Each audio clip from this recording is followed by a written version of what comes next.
Hey everybody, we are coming to you live again on Friday in our Facebook Live, and I want to start by you know thanking everybody who's been participating in this. This is those of you who know me.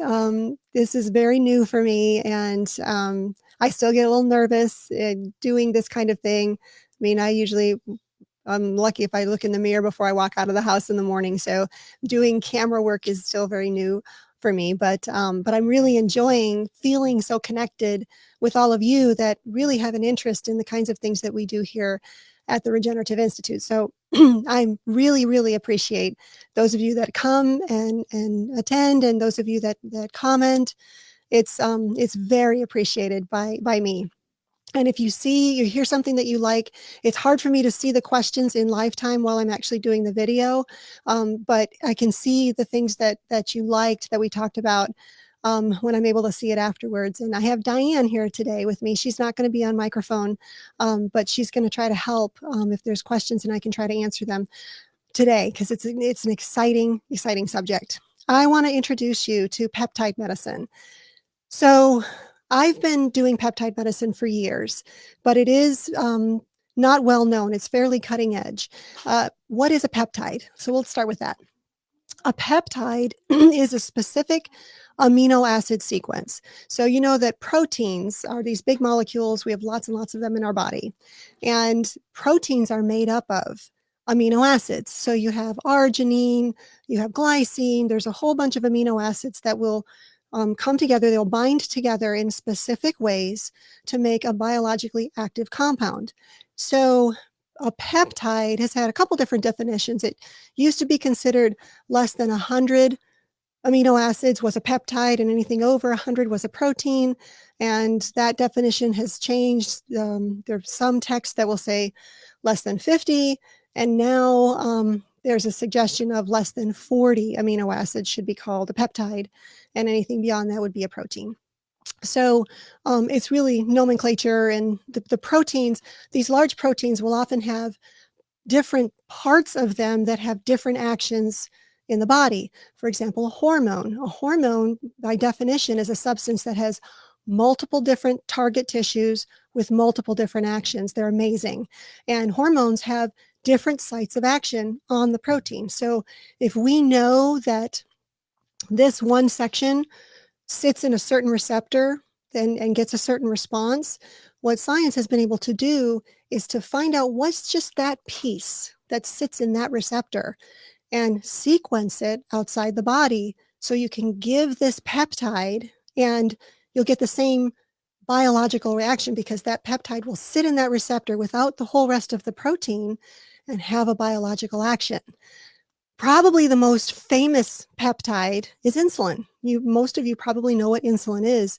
And it was actually successfully sequenced outside the body in the 1960s. And insulin has been part of the medical model for a really long time.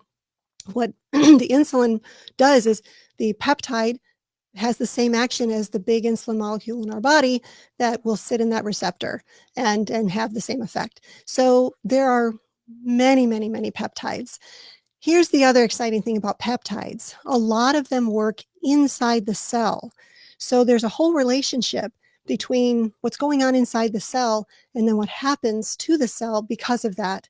There's mitochondria, which is kind of the battery of the cell, and it has different DNA. It has its own cycle that it produces energy, but it also talks to the nucleus of the cell that has our DNA in it.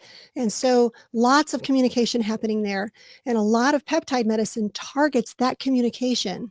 So it's incredible. And we're going to talk about some of the specific peptides just to give you an idea of, well, what can peptides do? Peptides are such a burgeoning area of research.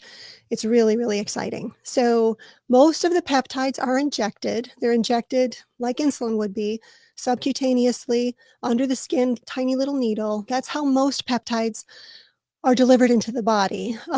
There are some oral forms of peptides, but usually those are peptides that are treating the GI tract, because the enzymes and the digestive juices usually break down the peptides before they can get to their site of action. So they're usually injected. Some peptides are given IV.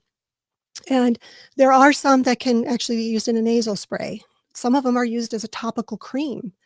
They've got such wonderful delivery mechanisms now to actually get some peptide or medication through the skin intact and able to work on the other side. So we have a lot of peptides, hundreds of peptides in all these different areas of medicine.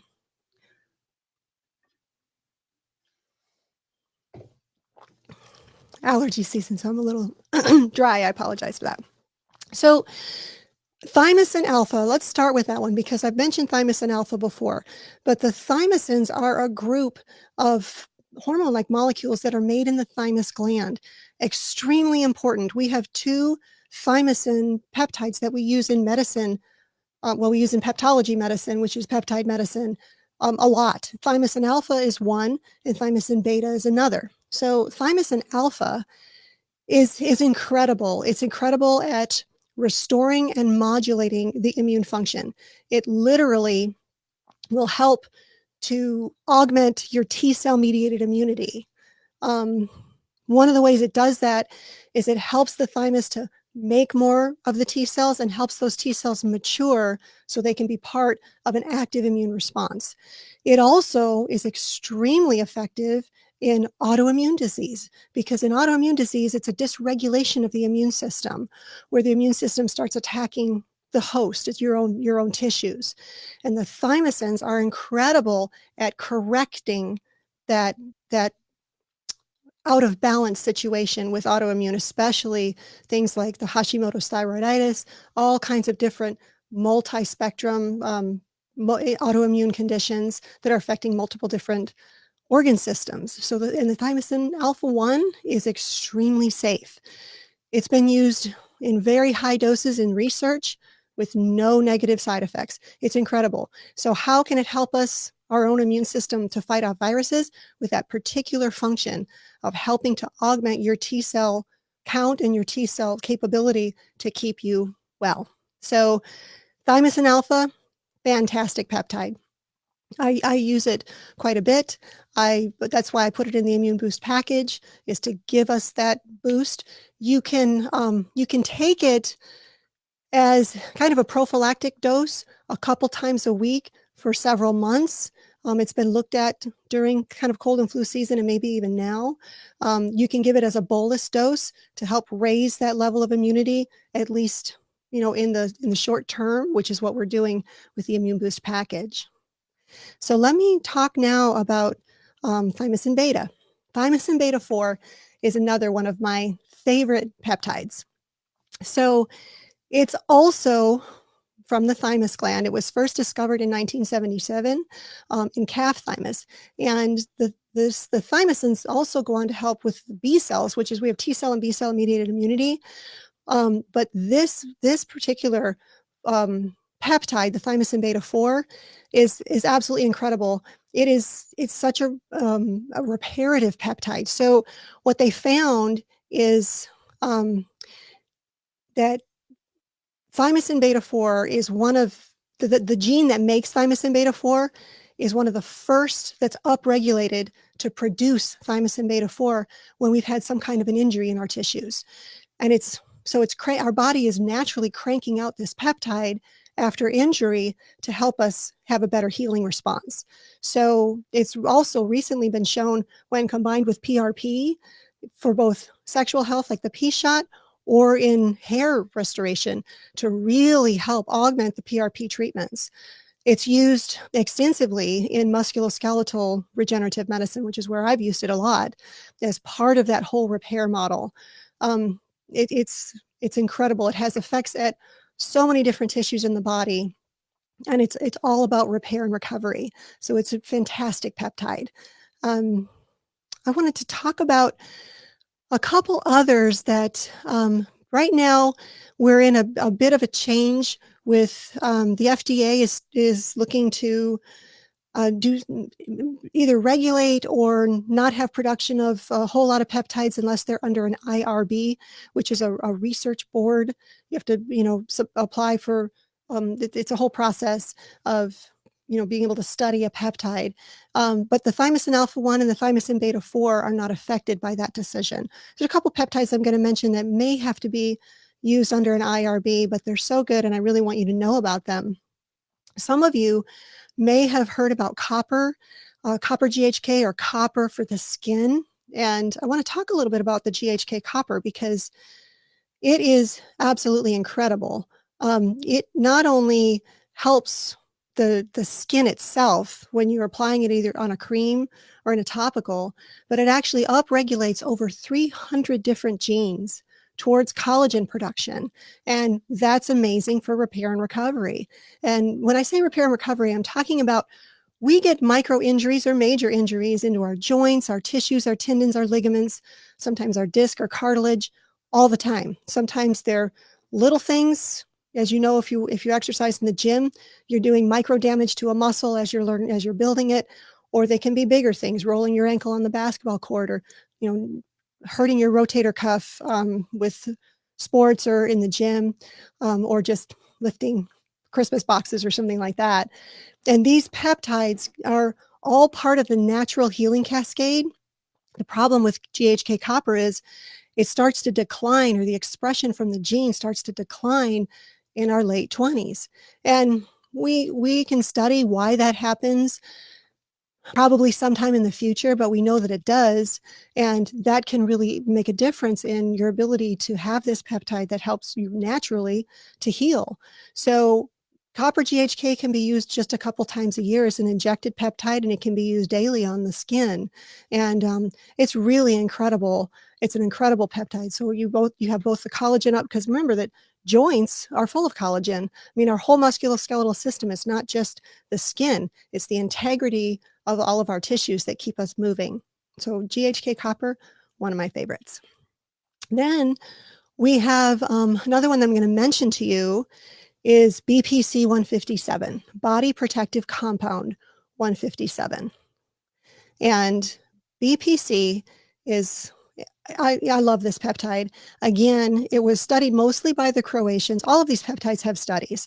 A lot of them were done overseas.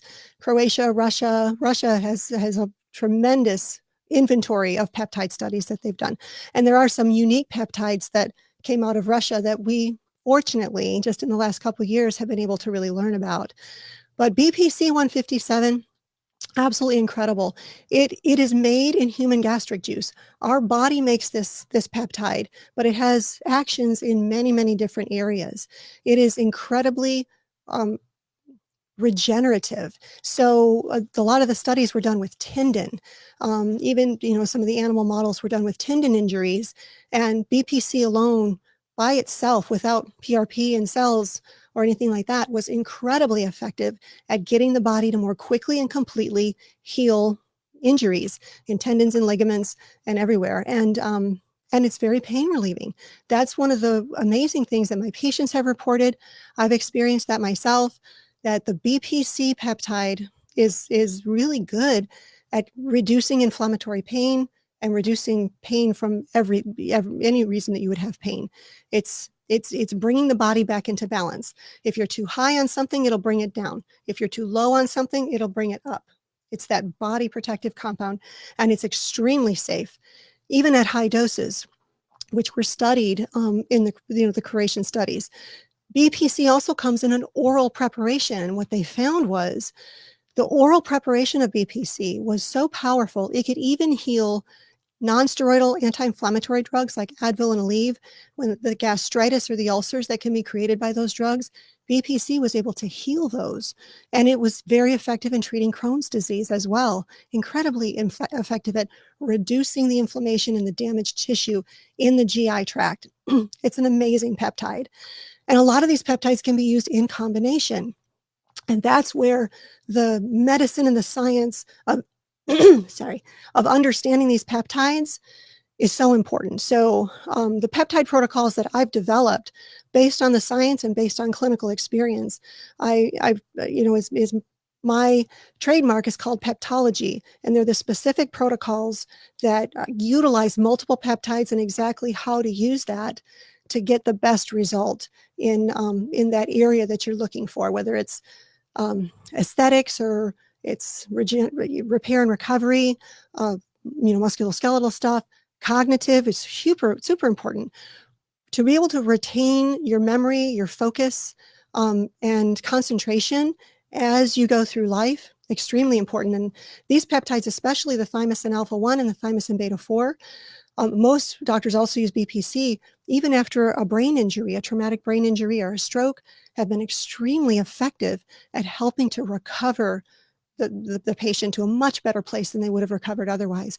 We have a whole bunch of other peptides that are in that nootropic, or that cognitive wheelhouse, to help people maintain a better cognitive performance. And that's what we want. We want to be able to, to remember things and concentrate to the best that we can all the way through our entire lifespan and health span. So that's another one. And then we have the growth hormone secretagogues. That's kind of a big word for growth hormone. Human growth hormone, our own growth hormone, is amazing. And it's totally necessary for us to be able to really keep our tissues repaired. Our body pulses out growth hormone from our brain, and it circulates the biggest pulses overnight. So when we talk about how important it is to get restorative sleep, it is, because there's a lot that's happening during that 7 to 8 hours of sleep we're supposed to be getting. Well, we go through the different stages of sleep. Different things are happening coming from our brain and in our body that are all about repair and storing and things like that. So the biggest pulse happens at night, but we'll also get other growth hormone pulses throughout the day. Now, our growth hormone naturally stops pulsing out in a very dramatic amount. We still have growth hormone, we still make it, but it just that mechanism of getting it to pulse out in sufficient quantities is usually starting to fall off. And I can show you a graph. I can't actually show it to you, but I can tell you about it. Right around in our late 20s to our early 30s for both men and women.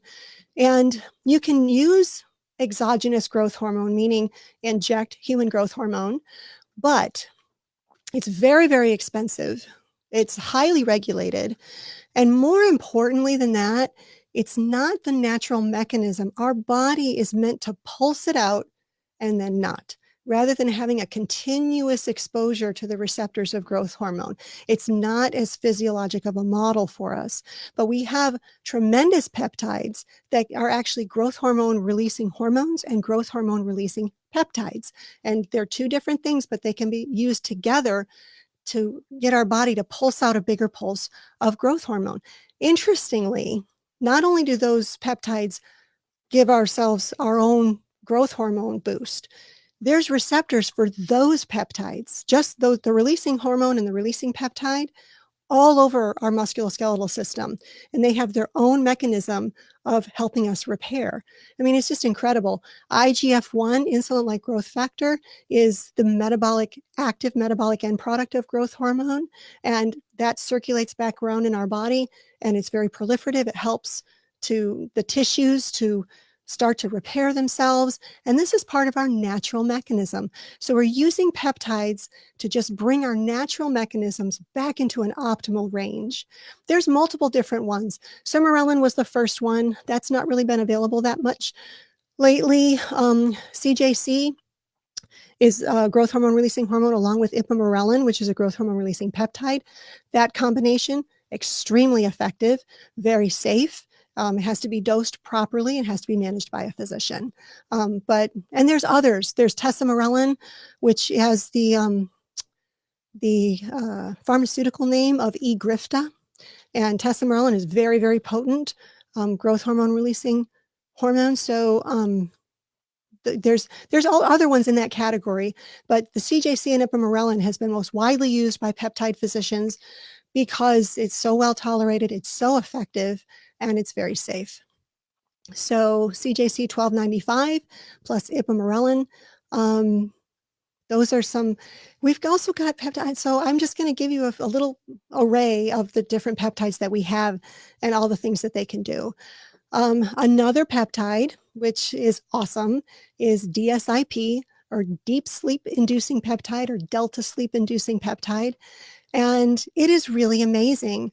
It will increase your deep sleep. And you can track this by sleep monitors like the Aura Ring that I have, or there's Fitbits and Apple Watches and all kinds of sleep monitors. I like this one because it doesn't buzz and zing and do things. It's just quietly sitting there working, and I kind of like that. But DSIP is incredible. It has a systemic antioxidant action. It has modulating influence on the activity of the GABAergic. I'm not going to go into the receptor stuff, but it really, it's something that could be used 2 or 3 times a week. It really helps get that full sleep cycle if you're not getting that. It's an amazing peptide. I've really had very good success with DSIP. So, Diane, let me see if Diane's going to be able to come back. She had to step out for a second. In the meantime, let me see. Let me talk about, well, Talon. So Talon is one of my favorite peptides. It's an amazing little peptide. It does several things. It first got its fame, I guess, or its notoriety, that it could actually lengthen telomeres. And for those of you that don't know what that is, the telomere is equated with your age, with your basically your biological age, and it's a metric we use for aging. Longer telomeres considered better, shorter telomeres not so much. That's a whole science of looking at telomeres. The rate of shortening is really important and all of those things. But things that lengthen telomeres, there's all kinds of things that do that. That even lifestyle things that will lengthen telomeres. But knowing that a peptide was able to be shown to lengthen telomeres was pretty neat. But that's not what I love so much about it. What I love so much about it is, okay, Diane's back. Okay, so I'm going to finish with Talon, and then I'll have her let me know if there's something specific I can answer for you guys. So Talon actually sensitizes the hypothalamus, which is a section in the brain, to your hormones. So it basically is giving you a younger brain, a brain that is more sensitive to the signals coming in and having a better response. I think that it does things that we haven't even studied yet. It also, besides lengthening telomeres, it helps a lot with sleep in small doses. Again, that sleep is so important for longevity and for health because of all the mechanisms that are happening during the different stages of sleep. And interrupted sleep is not something we should just be complacent to have happen. We all think, well, I got to get up and go to the bathroom 3 or 4 times a night. We don't need to be doing that. We need to address that we're not getting into a deep enough plane of sleep. So, so do we have anything that I can answer before we close out today?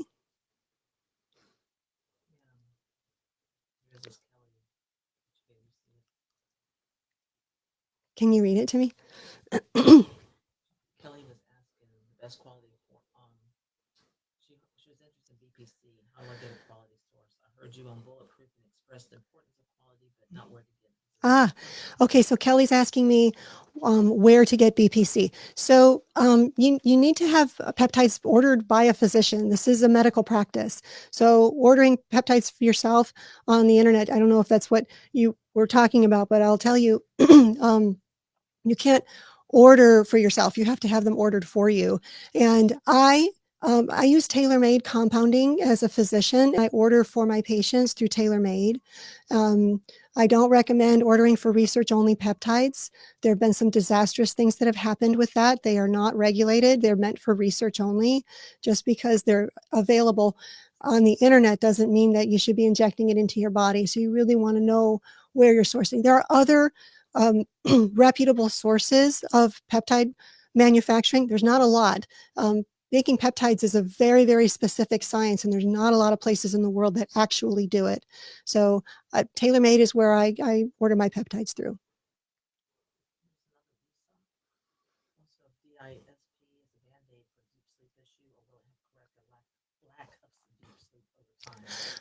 So there's a question about DSIP, whether it's just a Band-Aid, like a sleep aid would be, or if it actually helps correct over time.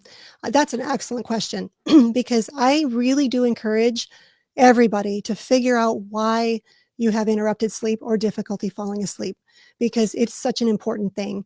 DSIP can be used long-term. It's not you don't use it every night because you can start to get less sensitive to it. So usually 2 to 3 times a week it can be used. If there's other interruptions, one of the things I will mention, we'll have a whole Facebook Live about sleep because it's such an issue that's near and dear to my heart, and it's so important for good health.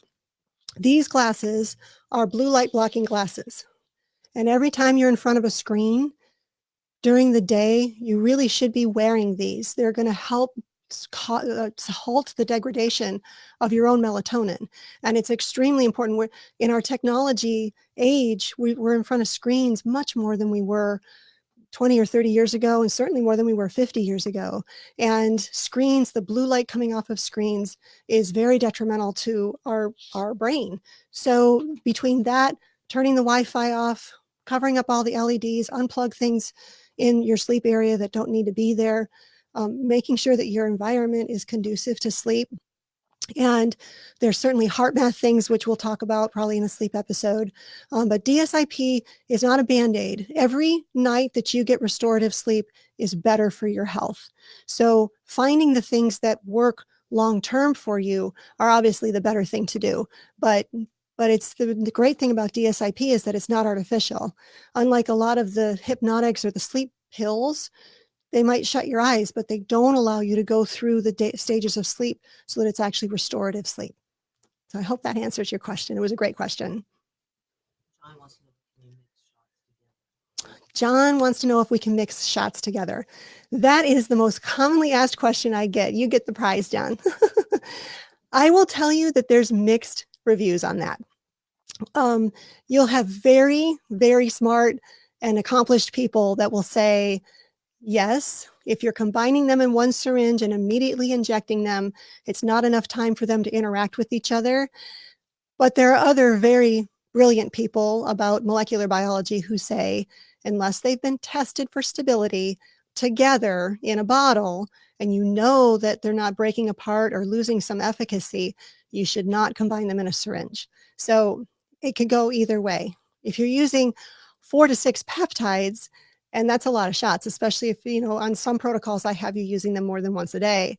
So I understand the desire to put them in one syringe, but I always have to educate people that, that TaylorMade has a couple of peptides that come combined already.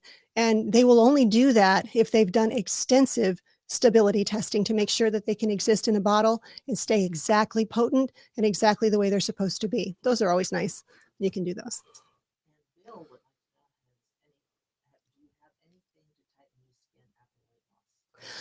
Bill would like to know if we have anything to tighten loose skin after weight loss. Another really good question. It kind of depends on how much and how loose.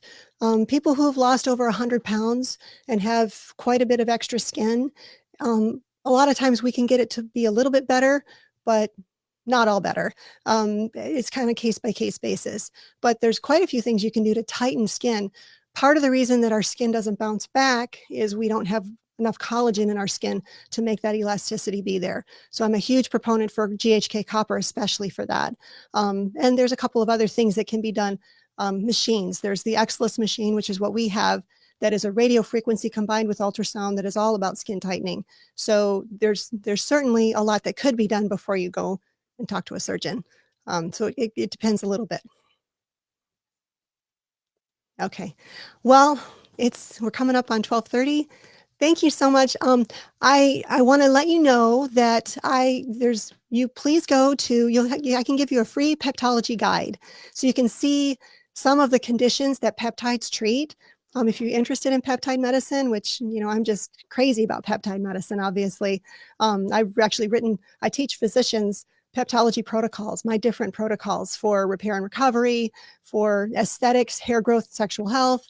I have a cognitive course and inflammation in joints. And so there's different courses for physicians so that they can use protocols that I've already used in my practice that I know work.